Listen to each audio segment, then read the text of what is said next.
What's going on? I'm working on my column, the one my editor sent back. Your editor, Jim McGill, right? Mm-hmm. So, how is it? As a matter of fact, it's not very good. McGill was right.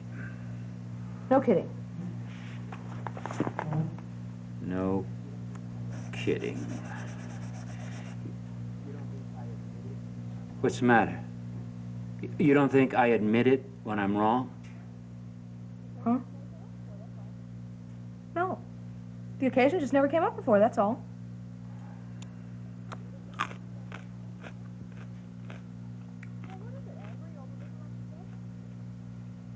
Well, what is it? Angry, overwritten, like he said? Let's just say it needs to be fixed, and I'm fixing it, or trying to. Sorry.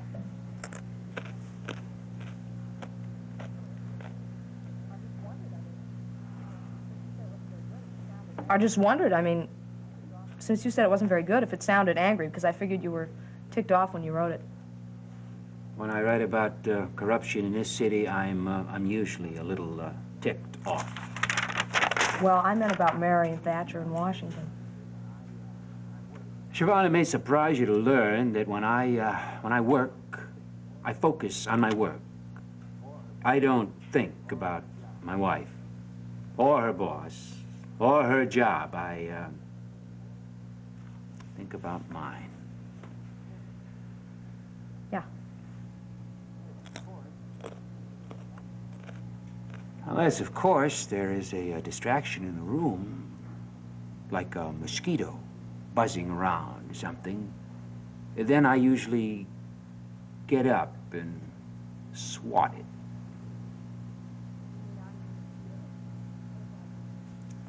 You mean I'm the mosquito? Okay. I won't bother you anymore.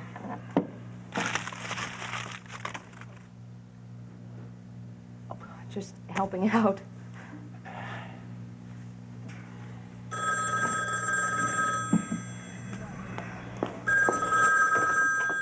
If this is your wife, are you talking or are you focusing? Hello? Siobhan? Well, hello. It's not your wife. I can't believe this. Artie Wilson. Why do you never write? How come you never write? Why don't you? I asked you first. You are the one who wouldn't marry me, remember? Why should I court rejection? I hope you don't take that personally. Because I wouldn't marry you doesn't mean that I don't love you. You're a thoroughly lovable fellow. Does that mean you'll have dinner with me? Dinner? What? You're in New York? I thought you were in Seattle. But I'm only lovable from a distance? No, I'm here, practically in your backyard. Can you go out? Not tonight. I'm tied up with some family stuff here. It's not a good time. Tomorrow night. It could be difficult, Artie. Now, I don't want you to take this as a rejection. It's just really difficult to plan things around here. You know about my family. I told you all about my family, right? So I suppose you aren't going to be in town very long, either. Well, considering everything goes smoothly and we don't get bogged down in litigation, I'll be here about another week, and then I'll be going back to Seattle. A week? God. I mean, good. Listen, why don't you give me the number where you are, and I'll get back to you as soon as the decks are clear. Yeah, sure. I'm at 555-1300, room 213. 555-1300, room 213. Right. Swell. It's really lovely talking to you, Artie. I'll be in touch, okay? Bye-bye. Yeah, so long, Siobhan.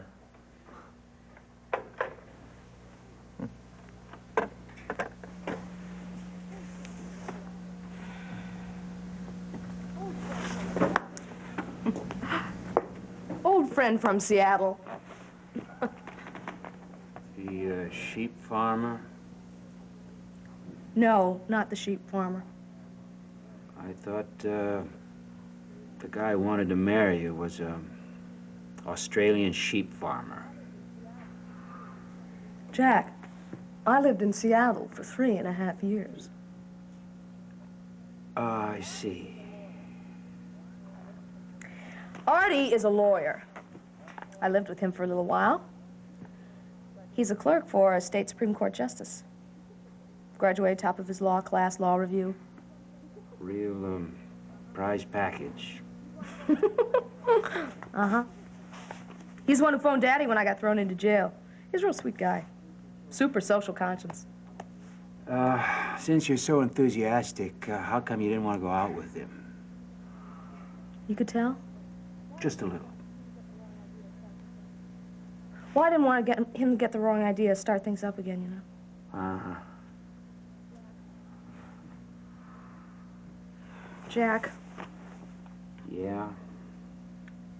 are you okay?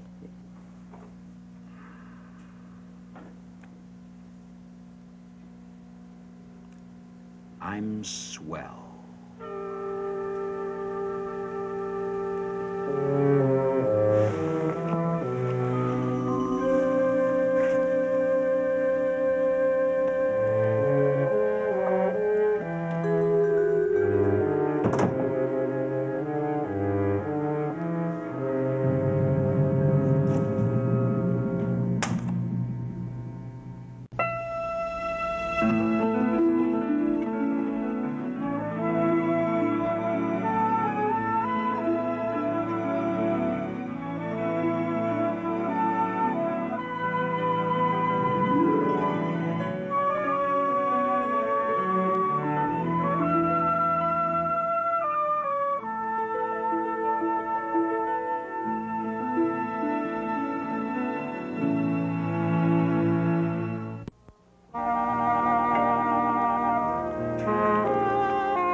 Ma, Hello, darling. can I help? Oh, when have I ever turned down that good an offer? You can start on the carrots. Chop them into stew size. There was so much happening here last night, I got behind. Do you know if Mary's called Jack back? Not that I'm aware of. He's upstairs now, isn't he? You mean I should ask him? Well, he's in a terrible mood. And pretending he isn't, so it makes it worse. I don't know, Ma. I'm really worried about him. So far today, he's had a fight with Daddy, a fight with his editor. He was going to go back down to Weehawken Street. He's up there right now, rewriting a column that got sent back to him. He's all dim and sad. He's on the edge. I know it's got to do with Mary's new job, but he won't admit it. Siobhan, I'm grateful that you get along with Jack so well, but it doesn't make you an authority on his behavior. I don't pretend to be an expert on anything. But I sure know mistakes, and that's what Mary's doing. I can see it. Stay out of it, darling. I mean, I appreciate the fact that you cared about Jack. We all do. Oh, do we? I don't know about Mary. I mean, really, Ma, does she have any idea what's going on up there? He's really hurting. He's hanging on, trying to be what she wants him to be. Super Mr. Liberated husband. So that she can have everything that she wants, which is him, Ryan, a big deal career. But what does he want? He's neglecting his own wants. Oh, you think I'm jealous of Mary and I'm butting in? Frankly, my darling, at this point, I don't know what I think. Somebody's got to tell Mary. Yes, that's quite right. And that someone has got to be Jack. At least you said I was right. That's a start. Well, what if he won't? I mean, he's sitting on all kinds of anger up there, determined to behave himself. Mary comes home tomorrow, she might not even notice. I'm not being critical. I know she's busy, okay? But if he doesn't settle this with her now, it is going to blow up like a C&P boiler special. All right. There's one thing I can do. I can speak with Mary and tell her, at least in my opinion, she's got to talk to Jack. Don't tell her it came from me, though, okay? More than that, I will not say. I am certainly not going to counsel Mary on her marriage. You'd counsel me. Stop that. Done, done. You know, if you really have this overwhelming desire to counsel someone about matters of the heart, why don't you talk to your brother Patrick, my dear? There's a situation that I'm truly worried about at the moment.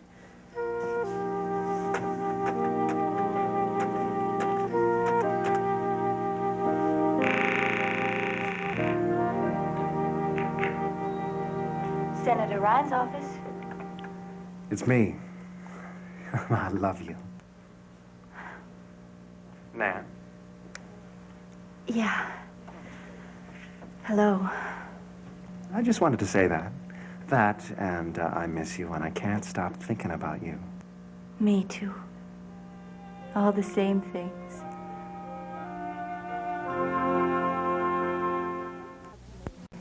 Well, I thought I'd never get a hold of you.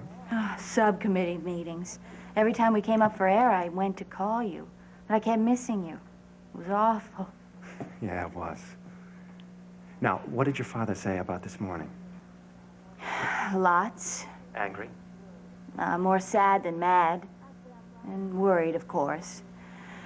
Actually, I'm glad it happened because it saves me from telling him now. Well, a picture is worth 1,000 words, huh? Some picture.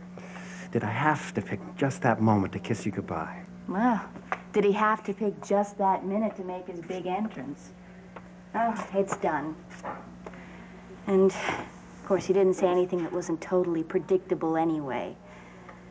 I'm just hoping that now that he said it, he won't say it again. We're both gonna get hurt. We're already in too deep. We're courting disaster, ignoring our traditions, acting irresponsibly. Hey, it sounds like you were there. Well, you see, I had the same run-in with Da, and he even walked out on me. Well, Pat, I'm sorry. No, he came back and apologized. There's something on his mind. I don't know what, but whatever it is, it's making this even worse. He's as worried about you as he is about me. My dad, too, about you. And your parents. I know where they're coming from. It's all out of love, I know. They love us. We love us. But it's our problem. I just wish they'd understand that we know what we're doing. It's worth it. Yes. Oh, yes, it is. And I miss you. Yes. Pat, I told him everything. I didn't want to go sneaking around, and I don't feel at all sordid. I'm in love with you. Well, how did he react? Like a father. He loves me. And so do I. He doesn't understand that that's enough. My mother won't either. But I got him to promise that I could tell her. Hello, Ma? I'm in love with Pat. No, we're not going to get married, and yes, we're lovers, and yes, we know we're headed for heartache, and yes, we're going to have to end it. But don't worry about it, okay? When will I see you? Well, I'm off duty at midnight, and then, let's see, I go on again in the morning. After that, I can catch the shuttle. Maybe it's my turn. How would you like it if I magically appeared? Sure, sure. Would it help if I rubbed the phone? No. Just keep talking. Say anything. When I hear your voice, it just makes everything okay. The trouble with that is that I don't hear you. I only hear me, and I am tired of my company. I want you near me. Soon. Good. I just want to spend more time, not think about anybody but us. Oh, yes, I want that. Please. What I really want is just to stay this happy for a while. I mean, I know about later on in my head. But just this minute, I feel like I'll never be sad again.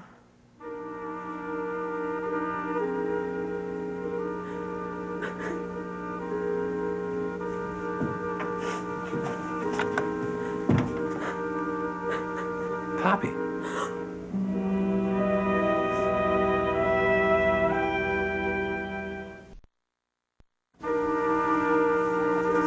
You've been crying.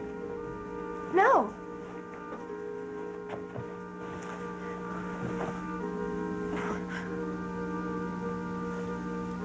Now, what's all this about? I feel so foolish. Why? It's nothing, please. Have you had some bad news? Where would I have bad news from? Never mind, please. Did someone say something to hurt you? Now, please tell me. Now, one of the most difficult things about not seeing is that I can sense your feelings, but I can't read your face. I'm sorry. You're gonna think I'm crazy. It's just that I'm really terribly happy. In a way that I've never felt before, and scares me. Being happy makes you afraid? I told you it was foolish. But no one has ever been as kind and as caring as you and your wife have been these past few days. And I've never felt like this before, ever. So safe and taken care of. I don't ever want it to change. This beautiful, peaceful house with people who are really good, not just pretending to be. And what can I do for you? Poppy, you can't be serious. You've already brought so much to this household. I mean, I can now tell the difference between the jam and the mustard. I haven't worn blue socks with a brown suit since I met you. Not to my knowledge, I haven't. And little by little, Fate's putting out the knickknacks again. So there. Are you smiling? You can read my face. You know, it's curious. I can sense the reactions of the people I'm close to, even if they're trying to hide them. Now, with Faith, I know her mood before she opens her mouth. But with you, well, it's puzzling. Now, I don't know you a long time, but there's a feeling of something familiar and comfortable there. You're just so easy to be with. Poppy, never think you don't contribute a great deal, wherever you are. And Faith thinks that, too. You're very kind, both of you. No more tears. They're all gone. Good, no more nonsense, and I am going to go and start the dinner.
Room 213, please.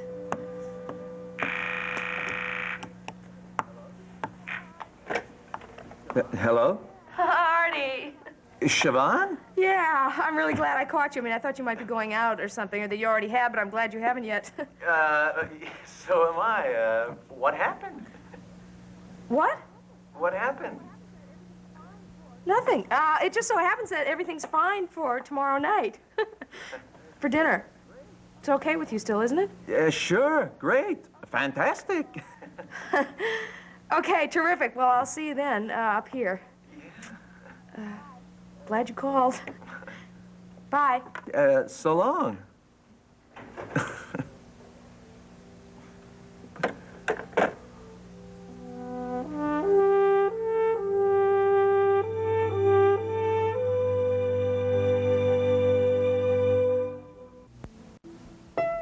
Hi, I'm Tori Spelling. Grab your croissants and don't forget the latte. Spend the whole morning with me in bed. Breakfast in Bed with the OC, One Tree Hill, and Beverly Hills 90210 every Saturday and Sunday from 8 a.m. to 1 p.m. on SoapNet.